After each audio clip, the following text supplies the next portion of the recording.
খাদেমকে বলল তাকায় দেখো পানি পাওয়া যায় কিনা, কোথাও কোনো পানি নাই। হযরত ওমর তাকায় দেখলো এক রাখাল কিছু বকরি নিয়ে নামতেছে পাহাড়ের চূড়ার থেকে। হযরত ওমর কাছে গিয়ে বলল, রাখাল তোমার বকরির থেকে একটু দুধ দহন করে আমারে খাওয়াও। রাখাল বলল, মালিকের অনুমতি ছাড়া এক ফোঁটা দুধ তোমারে খাওয়ানো যাবে না। হযরত ওমরের একটা বৈশিষ্ট্য ছিল মানুষকে পরীক্ষা করা। দেখিনি তার ভিতরে রবের ভয় কেমন আছে। যার ভিতরে আল্লাহর ভয় থাকে তার দ্বারা কোনোদিন জনগণের হক নষ্ট হতে পারে না। হযরত ওমর রাদিয়াল্লাহু তাআলা আনহু রাখালকে একটা প্রস্তাব দিল, রাখাল শুনে নাও, একটা বকরি আমার কাছে বিক্রি করো, বকরির দুধ দহন করে তুমিও খাবা আমিও খাবো, তুমি কিছু টাকা পাবা। এরপরে বকরিকে জবাই করে গোশত তুমিও খাবা আমিও খাবো। মালিক যদি জিজ্ঞাসা করে বলবা বাগে খায়া ফেলাইছে। হে রাখাল তোমার এই পাল থেকে কখনোই কি বাগে বকরি খাইছি? বলে হ্যাঁ বকরি অনেক খাইছে, তো এবারও বলবা বাগে খায়া ফেলাইছে। রাখাল চিৎকার মেরে বলতে আছে, ইবনাল মালিক ফাআইনাল্লাহ, তাহলে আমার রব কোথায় যে তোমারেও দেখে আমারেও দেখে, যে রাতেও দেখে দিনেও দেখে, সে তো তোমারে আমার দিকে তাকায় আছে, তার চোখ কেমনে ফাঁকি দিব? আগের যুগে রাখালের ভিতরে একজনের ভয় ছিল, চিৎকার মেরে বলেন তিনি হলেন কে? উয়ুনুল হিকায়াতে পড়ছি, ইবনুল জাওজি রাহিমাহুল্লাহ লেখেন, যেই যুবকের ভিতরে চরিত্র সুন্দর থাকবে রব্বুল আলামিন তার মৃত্যুর টাইমে ঈমান নসিব করে জান্নাতি যুবক বানায়া কবরে ডাক দিবে। যার চরিত্র সুন্দর থাকবে কিয়ামতের ময়দানে চরিত্রকে মিজানের পাল্লায় মাপা হবে। উত্তম আখলাক উত্তম চরিত্র মিজানের পাল্লায় মাপা হবে, সুন্দর ব্যবহারটা মিজানের পাল্লায় মাপা হবে। হযরত ওমর রাদিয়াল্লাহু তাআলা আনহুর শাসন আমল চলে। ওই সময় এক গ্রাম্য ব্যক্তি তার সন্তানকে নিয়ে পাহাড়ের চূড়ায় থাকে। সন্তানের নাম ছিল জুনায়েদ। যেই গ্রামে বসবাস করত গ্রামটার নাম ছিল আফওয়ান, ক্ষমার গ্রাম। ওই গ্রামের মানুষগুলোর অভ্যাস হলো মানুষদেরকে ক্ষমা করে দেওয়া। আল্লাহু আকবার। যুবক আর বাপ দুইজনে একই ঘরের ভিতরে থাকে। যুবকের মা কয়েক বছর আগে দুনিয়ার থেকে বিদায়। যুবক চাইলে বিবাহ করে আলাদা হইতে পারত, কিন্তু যুবক চিন্তা করলো বাবা আমার অসহায় মানুষ, কেমনে বাবারে রাইখে আমি আলাদা বিবাহ কইরা সংসার হয়ে যায়। এজন্য যুবক সিদ্ধান্ত নিছে বিবাহ পরে করব, যেহেতু আমার বাপ অসুস্থ। সকাল বিকাল দুইবার বাবার পায়ে জাইতুনের তেল লাগায়া দেয়। আল্লাহু আকবার। শুধু তাই না, জুমার দিন নিজের হাত দিয়া বাবার নখগুলো কেটে দেয়। শুধু তাই না, প্রতিদিন সূর্য উঠার পরপরই বাবারে নিজের হাতে গোসল করায় দেয়, বাবার কাপড়টা রোদে শুকা দেয়। শুধু তাই না, প্রতিদিন সন্ধ্যার টাইমে মালিকের ডিউটি শেষ করে ঘরে এসে নিজের হাত দিয়া বাবার শরীরটারে মেসেজ করে দেয়। বাবা যতক্ষণ না ঘুমায় ততক্ষণ বাবার মাথা টিপে দেয়। প্রত্যেকটা কষ্টের পরে একটা ভালো ফলাফল আছে না নাই? এই যে বাবার খেদমত করতেছে, নিঃসন্দেহে এর জন্য কিছু ফিডব্যাক আছে, এর জন্য কিছু ফলাফল আছে। একদিন জুমার নামাজের আগে আগে সন্তান রোদের তাপে বাবার আঙ্গুলগুলার নখ বড় হয়ে গেছে, নখগুলা কাইটা দেয়। বাবায় আবেগে আপ্লুত হয়ে বলতে আছে, সন্তান, নবী বলেছেন মা বাবা যদি খুশি হয় তাইলে নাকি আল্লাহ খুশি হয়। তোমার আচার ব্যবহারে আমার দিল জুড়ে গেছে, তোমার প্রতি আমার ভালোবাসা পরিপূর্ণ হয়ে গেছে। বলো তোমার জন্য আমি কি দোয়া করতে পারি? আমি তোমার জন্য আল্লাহর দরবারে দোয়া করতে চাই, কারণ বাবার দোয়া রব ফিরায় দেয় না। এবার যুবক বলতে আছে, আব্বু তুমি যে আমার জন্য দোয়া করবা, আমি দুনিয়ার কিছুই চাই না, কারণ দুনিয়া হলো ক্ষণস্থায়ী। এই জীবনে অনেক সুখ শান্তি পেয়েছি, আবার অনেক দুঃখ কষ্ট পেয়েছি। আসল সুখ শান্তি আর দুঃখ কষ্ট হবে মরার পরে। পৃথিবীর শ্রেষ্ঠ মানুষ, শ্রেষ্ঠ পয়গম্বর রহমাতুল লিল আলামিন, সেও বাঁচতে পারে নাই। 4 খলিফা, 3 জন, একজন বিদায় হয়ে গেছে, আরো একজন আছে, সেও বিদায় হয়ে যাবে। পালাক্রমে এক একজন করে পৃথিবীর থেকে সবাই কবরে চলে যাবে। দুনিয়ার কোনো কিছুই আমি চাই না। বাপ, আপনি আমার জন্য এই দোয়াটা করেন, রব্বুল আলামিন যেন আমার মৃত্যুর সময় কালেমা আমার নসিব করে, আমি যেন ঈমান নিয়ে মরতে পারি। 2 নম্বরে, মৃত্যুর পর আমার আল্লাহ যেন আমাকে 2টা জান্নাতের মালিক বানায়া দেয়। জান্নাতের 2টা স্তর যেন আমার রব আমাকে দান করে। ওয়াজিলাত কুলুবুহুম, যার অন্তরে আল্লাহর ভয় থাকে, আল্লাহর কথা বললে তার কলিজায় কম্পন শুরু হয়ে যায়। ঘটনাক্রমে এই যুবক দেখতে যেমন সুন্দর ছিল, সুদর্শন ছিল, যখন তিনি প্রতিদিন মালিকের ডিউটি পালন করার জন্য যাইত, প্রতিমধ্যে এক সুন্দরী সুশ্রী নারী তাকে বারবার ডিস্টার্ব করত, প্রেমের প্রস্তাব দিত, সে প্রত্যাখ্যান করত। দ্বিতীয় দিন আবার মেয়েটা প্রস্তাব দিয়েছে, ও যুবক, তোমার চরিত্র ভালো, ব্যবহার ভালো, আমার মনে চায় তোমার সাথে একটু পার্সোনাল সময় কাটাইতে।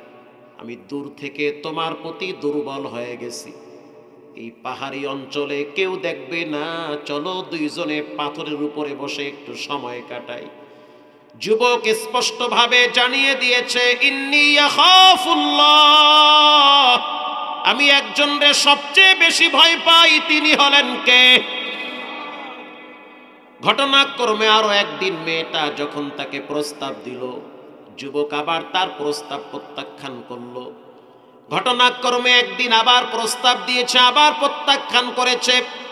একদিন মেয়েটা পিছন থেকে দৌড়ে এসে যুবককে জড়ায়া ধরছে, আর যুবক বলতে আছে, রব্বুল আলামিন, গুনার কাজে লিপ্ত হওয়ার আগে আমার মৃত্যু হওয়াটা অনেক ভালো। আমি একজন পুরুষ মানুষ, রক্তে মাংসে গড়া, আমার যৌবন আছে, জীবনে কোনোদিন আমার এই দেহে হারাম সম্পর্কের স্পর্শ লাগাই নাই, জীবনে কোনোদিন আমার এই রক্তে কোনো হারাম সম্পর্ক লাগে না। আমি চাই পুত ও পবিত্র থাকতে, জেনা ব্যভিচারের কাছেও যাইতে চাই না।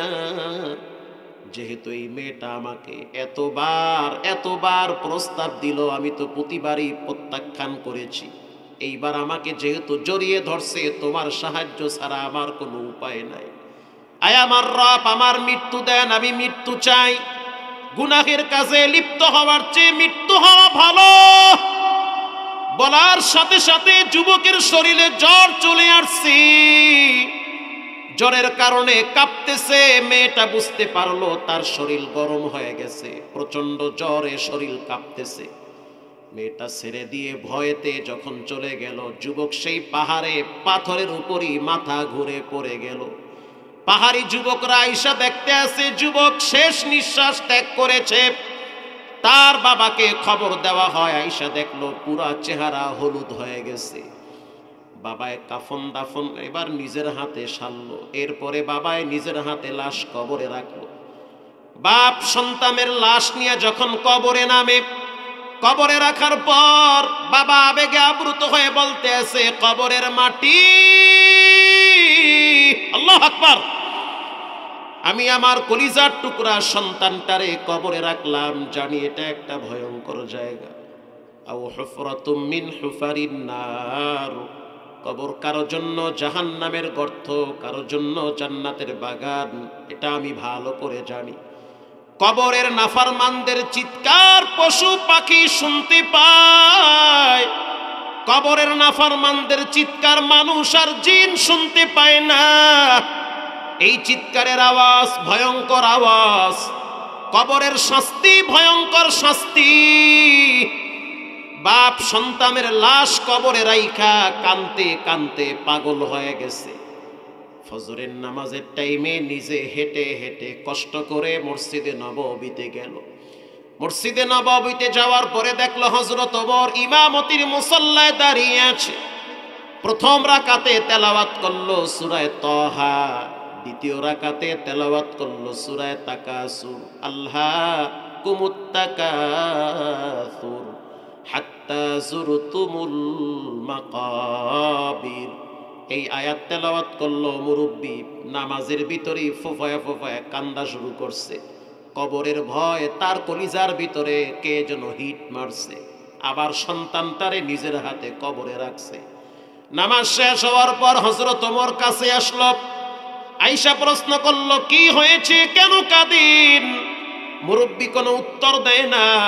হযরত আবার প্রশ্ন করলো, হযরত ওমর কি হয়েছে, কেন কাঁদেন? মুরব্বি বলতে আছে, আমিরুল মুমিনিন, আমার কলিজার টুকরা একমাত্র সন্তান জুনায়েদকে নিজের হাতে কবরে রাখছি।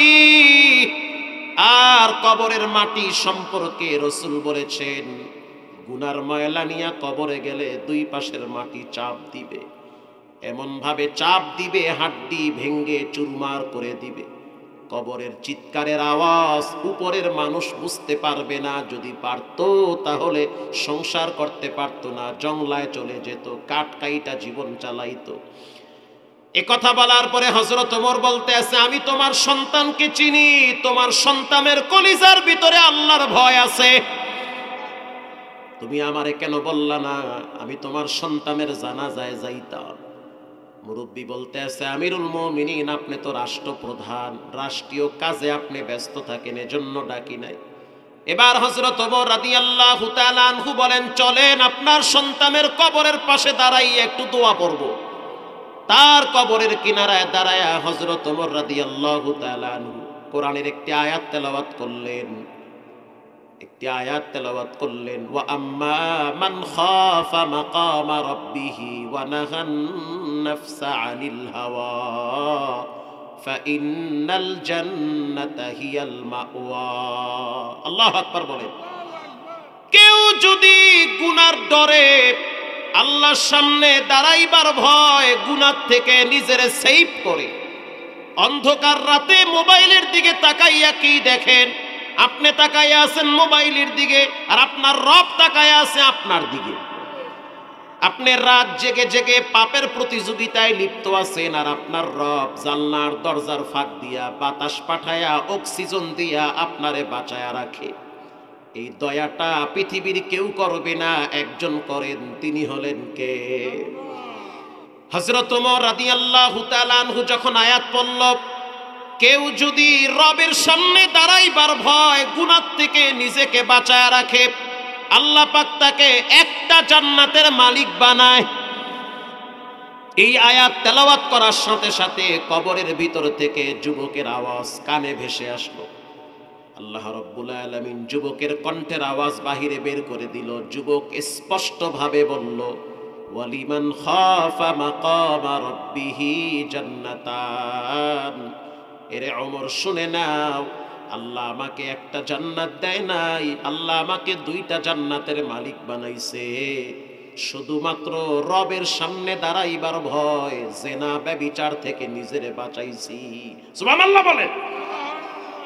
ইন্নামাল মুমিনুনা আল্লাযীনা ইযা যুকিরাল্লাহ, নিশ্চয়ই যার ভিতরে রবের ভয় থাকবে, ওয়াজিলাত কুলুবুহুম, যার অন্তরে আল্লাহর ভয় থাকবে, আজান শুনলে সে কখনোই ঘুমায় থাকতে পারে না।